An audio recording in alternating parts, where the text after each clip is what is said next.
क्रिकेटमध्ये काही क्षण असे असतात की स्कोअर कार्ड बाजूला पडतं आणि नजरा फक्त दोन खेळाडूंवर खिळून राहतात.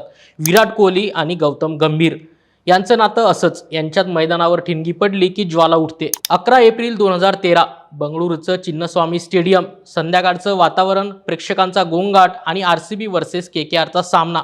सगळं सुरळीत चाललं होतं. विराट कोहली सेट झाला होता. बॅटिंगमध्ये टेम्पो होता, पण 35 धावांवर लक्ष्मीपती बालाजीच्या चेंडूवर त्याचा शॉट हवेत गेला. कव्हरवर मॉर्गनने त्याचा कॅच पकडला आणि तो बाद झाला. इतकंच घडलं. पण खरी गोष्ट इथून सुरू झाली.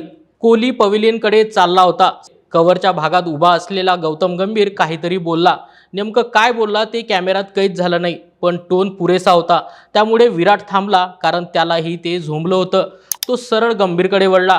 दोघे एकमेकांच्या अंगावर आले. आता काय, क्रिकेट सोडून WWE सुरू होती की काय, असं स्टेडियममधल्या प्रेक्षकांना वाटत होतं. दोघांच्या डोळ्यात डोळे, चेहऱ्यावर राग, आवाज चढले, हातवारे सुरू झाले. काही सेकंदातच दोघांमधील अंतर शून्य झालं. जणू दोघे भिडणारच होते. तेवढ्यात राजत भाटिया धावत आला.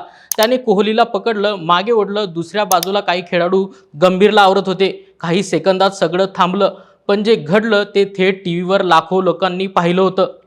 हा फक्त वाद नव्हता, तर ही सुरुवात होती. कारण 2013 नंतर दोघे पुन्हा एकमेकासमोर आले. पण यावेळी भांडण उघडपणे फुटलं नाही, पण ते हळूहळू चहासारखं उकडत राहिलं. कोलकात्याच्या ईडन गार्डन्सवर RCB वर्सेस KKR मॅचमध्ये गंभीरने बॉल अग्रेसिव्हली नॉन स्ट्रायकर एंडकडे फेकला, जिथे विराट कोहली क्रीजमध्ये उभा होता.